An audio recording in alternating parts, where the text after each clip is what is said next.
right. Well, our next bit of news, I'm going to throw your way, Nick, because it's right up your street. It's Xbox related. So what has Xbox been up to It's this Xbox week? related. I've been hinting at it so far throughout the video. Microsoft announced just on a blog post that the Xbox Series X will be launching with thousands of games, which is obviously talking to the dedicated team that works on backwards compatibility. A lot of ponies will say, who wants to play old games? Let's just play new games. Oh, me. Something you'd say, but we've been sitting here talking about all the old classic games we want to play for the last 20 minutes. So, end of the day, going back is good. They do need to go forward, but they didn't just announce these games are going to be there. They will have 4K resolutions back as far as the Xbox 360, Xbox One games that weren't 4K can go up to 4K. Software-enabled HDR for Xbox and Xbox 360, which is just a technical marvel, really. HDR is so important to changing how we look at games. And if you don't have a 4K TV that's HDR, when you do, you will notice the difference straight away. The other thing is frame rates, which most PC gamers rage about and saying that's the advantage they have on PC, and they do. A lot of games are locked at 30 frames per second, and they're saying that most games are going to be able to go from 30 to 60. Obviously, some games won't work because they were designed to be 30. But even some games, 60 frames per second to 120 frames, which most TVs probably won't support that, but there'll be some fanatics out there that'll love the 120 frames. But the 30 to 60 frames on old games, say something like Red Dead Redemption 2, would change how the game is played. It would feel like a completely new experience. It's very hard to show in videos. You have to sit there and play and feel it yourself. But it's good news. 99% of Xbox One games will be compatible. And it's just leading into what we're going to see probably in July with the new games being announced. And, of course, the next news we'll talk about is Sony's news. They'll have their reveal early June as well. But it's good news all around. And more games, obviously, more Xbox 360, and without licensing issues, hopefully every single Xbox One game. Yeah. I can't wait to play Kinect Sports in 4K, dude. Can't wait. You probably won't be able to. I don't think the Kinect is going to be on the Series X for some reason. Unless you... Are you sure? Because I thought that you can't play Xbox consoles without it. It's not like you can, hit a switch and then it doesn't work anymore. It does, actually. Phil Spencer made sure that it's just gone. Yeah, convenient that, really, wasn't it? It's like, oh, no, it turns out there is a switch, but I think it's on the back. We just got to flick it. Yeah. Gone. Yeah, just like the Cortana experiment as well. That's over and done with as well. So... No, like all seriousness though, like that's great news. That's really good news. Like having that level of backwards compatibility and upscaling everything and making your whole catalog as much as possible available to new gamers from day one. That's a great move. Absolutely it is. There's no doubt about it. And I think any Sony fan would be honest and say, yeah, I'd love that for PlayStation. I'd love to be able to have PS1 to PS4 included, and I think most of us have accepted that that's probably unlikely, let's be honest. So it's an amazing feature to have. As you touched on, though, the only thing that would jump to my mind is my slight concern would be, okay, does that mean that resources are being taken away from newer games? Because that's been X1's big issue. Let's be like, not being horrible here. That has been genuinely the issue this generation, is that they've had one game maybe every 6 months come out, and you can't sell a console purely on the old stuff. Like, again, don't get me wrong, it's a great feature. I'm very, very jealous if they can pull it off. But we obviously need to know what the new stuff is too. Don't need the new stuff. It's not going to take anything away. Microsoft have a dedicated team, like a whole studio, a group of people that only work on backwards compatibility. And that's the reason why Sony doesn't have it and Nintendo doesn't have it. So when they developed, so it was tacked onto the Xbox One after a very shaky, no, hang on. horrible launch. It was TV, tacked on. TV, TV, TV, TV, TV, TV, TV, TV. TV. Yeah, so it's one of those things where they've got a dedicated team. They're working on it. I'd say they've got all the Xbox One games working, and now they'll move back to Xbox and Xbox 360. And the new games, hopefully in July, we'll see everything. Yeah, that's the thing. At this stage, we don't actually know what to expect for Series X in terms of their original games. But I've got to be honest with you, man. And again, I'm really not just being a fanboy here. I'm genuinely trying to discuss it with you. It does raise a few alarm bells with me with this stuff, because what they've said before is that you'll be able to play everything from Series X that first year on your Xbox One. And already Xbox One has got a lot of backwards compatibility. Now, admittedly, not up to the 4K that you're talking about, but it's pretty much in place. So my question to you would be then, well, why would a player jump on that new console when their old console can already do all that stuff? They wouldn't. Microsoft's messaging is very different.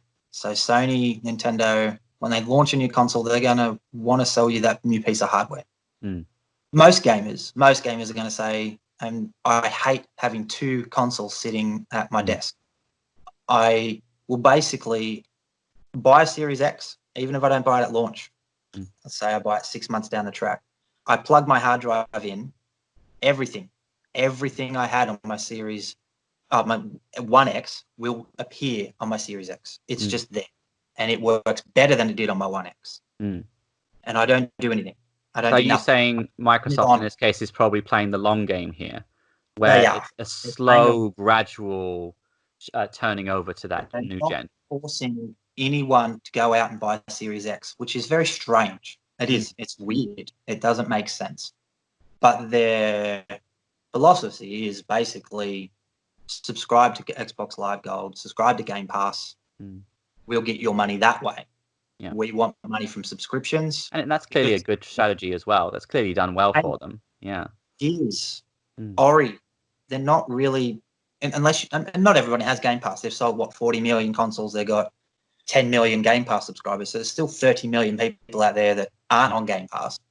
They are going to buy physical copies of discs, but they're offering every single first-party studio day one, day date, and that's a huge thing. So it is. It's a bold strategy, and it's clearly worked out because companies are still signing up to Game Pass. You know, like Sega's, put Yakuza, the whole series on there. So clearly they're making a reasonable amount of money through Game Pass. There's clearly something that's working. Yeah, 100%. Perfect example. Company just launched a game. Slip what mine it was, but they said they did 4 times the expectation of their projected sale. I remember that story. I'm with you. I can't remember which company that was. Yeah. It's just an indie game, but it's interesting because we didn't have any numbers on Game Pass. We didn't know how many people subscribe. We don't know how it works. We don't know who gets what sort of money, but it's obviously working because companies keep jumping to it. Yeah. I don't know how much money Microsoft makes from it, but they're investing more into it. You got 15 studios now making games just for Xbox, and all of those games are going to be on Game Pass day one, day date. Okay. So you can buy it. I guess my question to you then is, how do you think Microsoft is going to market this moving forward? Because I can imagine that to people like you and I who love those old games, we're like, hell yeah, bring it on. I want that service. But let's say teenagers, or people in their early 20s, are they going to be interested in that service, or are they going to want to buy a new console because it's got the newest games and it's going to have the newest online games that they can play with their mates? Is Microsoft going to be using this backwards compatibility as a nice side feature, or is it going to be the main selling point of the console? Side feature. It was a blog post yesterday or this morning. It wasn't a video. They didn't make a big deal about it. It was a simple IGN article and a blog post.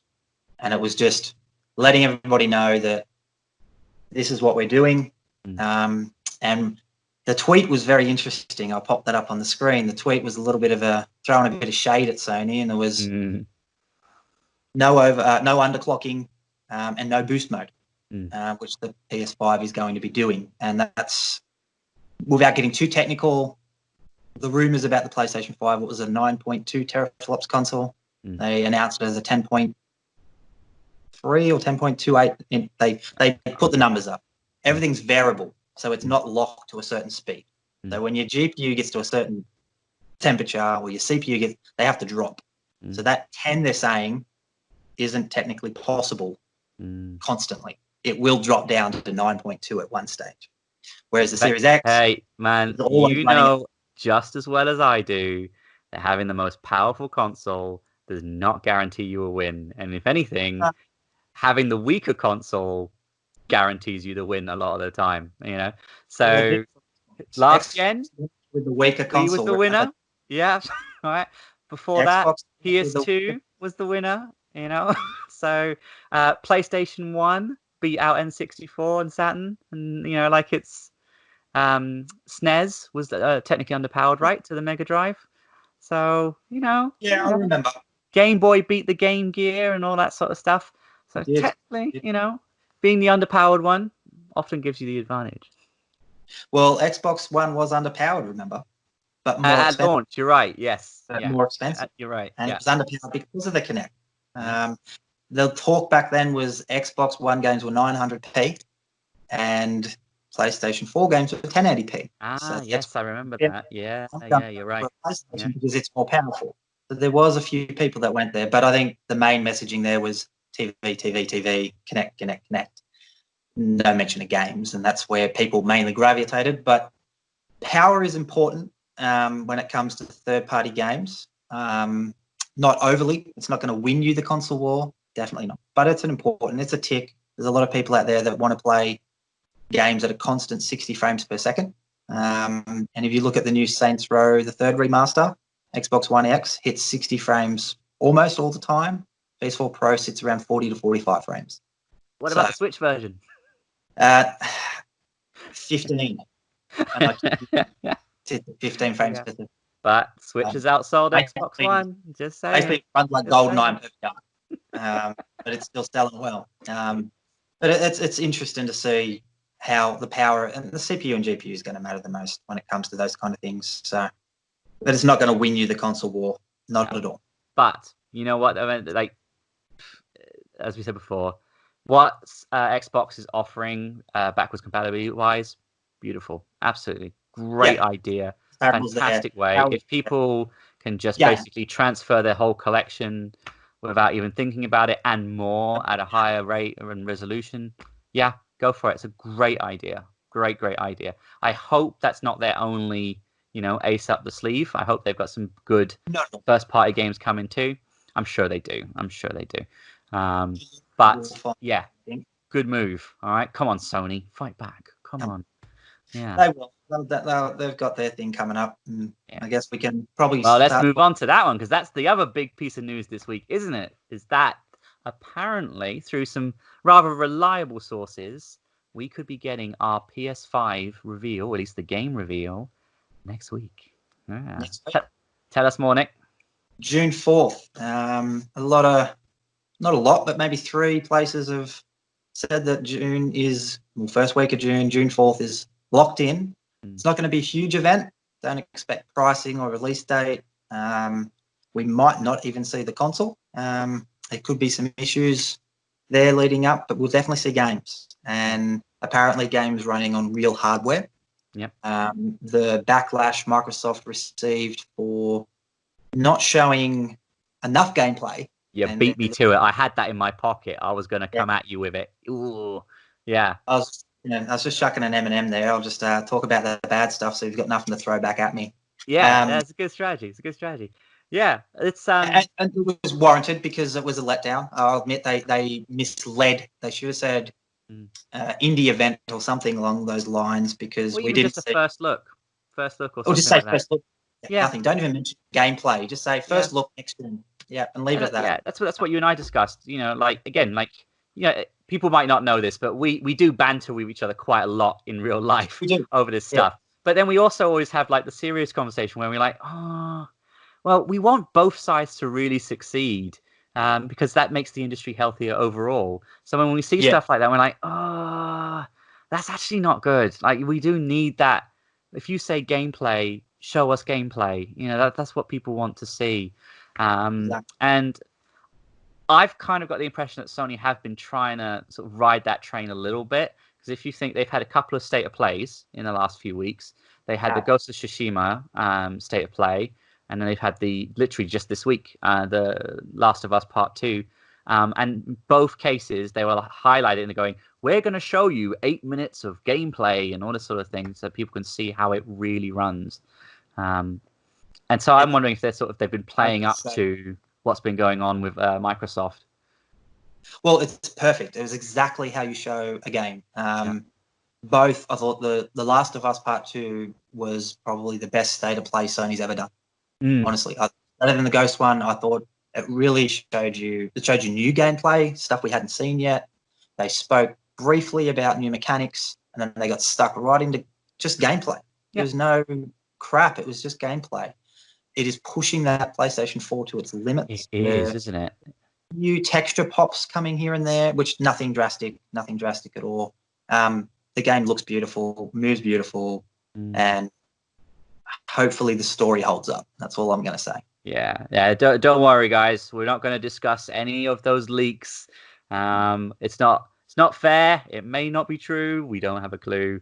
Well, I think Nick has a bit of a clue, but we won't go there. Don't worry. Out of context, you need to play the game and make your decision. Exactly right. Yeah, and you know what? Like just watching that footage, you know, I'm still on board. I'm still on that hype train. It looks good to me. It's clearly polished to a T. It looks amazing. Ellie just looks like she controls really well, and she's brutal. My God, is she brutal? Yeah, like I don't know. I can see there's gonna be a few moments where I'm gonna like throw the controller on the ground and go, "Whoa!" Like that's just so confronting, so full on with that violence. And they killed the very last PlayStation Vita player. No. What game was she playing? I want to know. Uncharted Gold. Was it Golden Company? No, Golden Abyss. It'd have to be, wouldn't it? It has to be a Naughty Dog game. I thought the weight of Ellie as well. She is smaller, and they really showed that with her taking a hostage and him trying to pull her away. Like, they're not scared of her, and they shouldn't be. She's a little girl without being sexist or anything. She's smaller than them, so you wouldn't expect them to be fearful of her and definitely try to defend themselves and attack her. But it's more counter moves, using their weight against them to counter and kill them. Just, amazing. So I assume this event, after seeing that, they'll probably talk, hopefully, about Last of Us 2 coming to PS5 or how their smart delivery system will work, if they're going to have one. It would make sense to get them out, those two state of plays, before they have this event, so then they can talk about next gen and not take any attention away from the PlayStation 4 versions as well. So it should be interesting. I think they'll come out with some big guns, some big games. Basically, the rumor is that they've cancelled 2 events they have planned because they don't want to do some sort of sitting at home in your lounge room, bedroom video recordings and look unprofessional. They want to be very professional. So a few places reported that they want to do a professional showing. And to go back to that Microsoft thing, they don't want to have too many disclaimers saying that it's running on a PC and this is expected PlayStation 5 visuals or gameplay. So, and that makes sense. There was a bit of backlash about that. I get that. I don't think people really do understand development. Like, games are on development kits up until the last minute, and development hardware changes last minute. It always does. Before it goes in production, a company come out and they can say, hey, we've changed this. And you've got to go in and change all these things in your game because it doesn't fit the specs of the current console. If Microsoft hadn't already gone, they could come out and say, hey, we're doing a 12.8 teraflops console now because Sony's 10.3 or whatever. Like, they can change things at the last minute. You can always do it. It's always a scalable dev kit. It's never set at a specific benchmark. It's always up and down. So it's going to be interesting to see what Sony show. And I think you beat me to it. I'll say, what do you think they're actually going to show? Because, and maybe you can clarify for me, but my memory when the PS4 was revealed was initially, I think it was January-ish time, they Yeah. revealed just the games and the controller, right? And then at E3, they released the console and the price, I think, right? They did, yes. Yeah. So they've obviously this time around revealed so far just the logo, some of the specs, and the controller. So what do you think would be revealed next week? Games, mainly. I think that'll be their main focus. They've got another state of play for August. So I think that's when we'll get pricing and release date. Got to stop saying They will probably show more details, hopefully clear up the backwards compatibility, as the main website just removed backwards compatibility from their little blurb, which is very interesting. And an update is required for your PlayStation 5 to play PlayStation 4 games, and that's just been completely removed from the website. So either the update's not required anymore, or there's something going on with backwards Or it's not just PS4 backwards compatibility. Woo! They've changed it. Dream. We just don't know. It's very strange to change that. So again, it'll probably have something to do with what's happening next week. So hopefully they can clear up, because I still think there's some confusion over how many PS4 games we're going to have at launch. Some people think all of them are going to be there at launch, and they'll have some optimized in boost mode.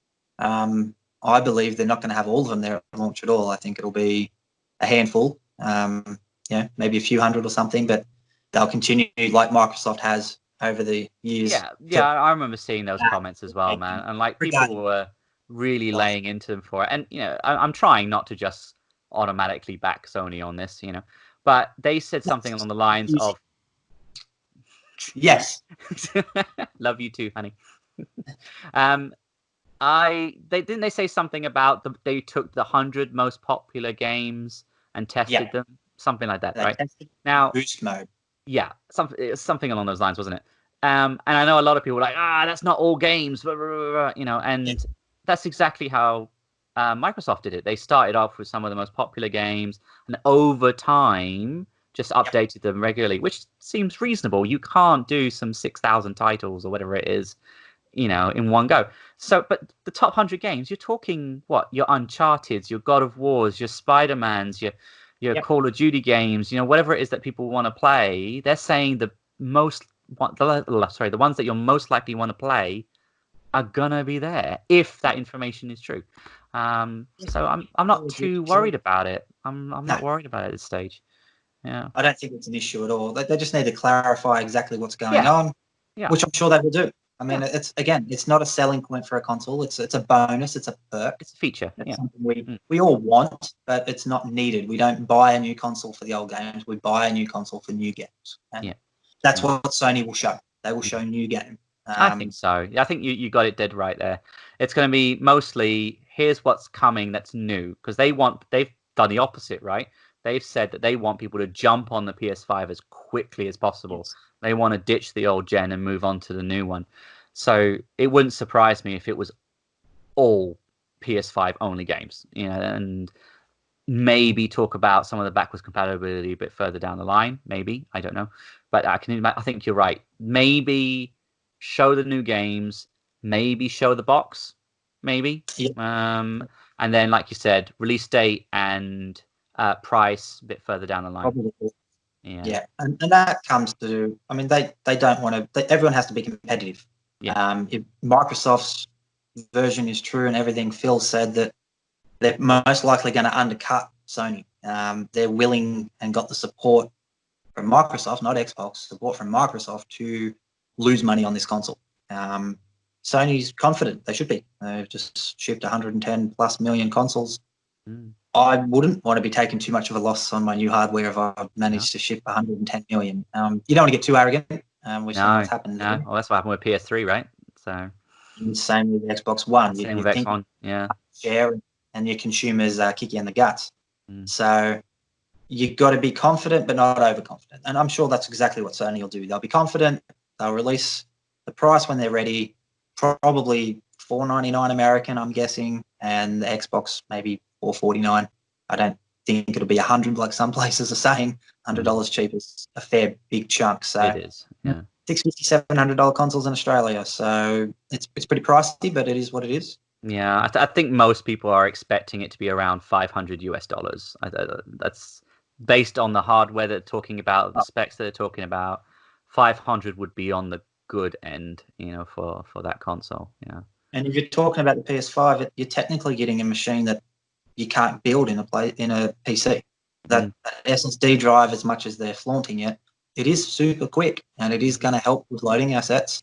I believe mainly for first-party titles. I can't see too many third-party titles taking advantage of it unless they're exclusives, because the games have to be run on mechanical drives on PCs. So you can't really say, here's Call of Duty, we're going to make it run better on the PlayStation 5 with the SSD and put more effort and resources and money into it.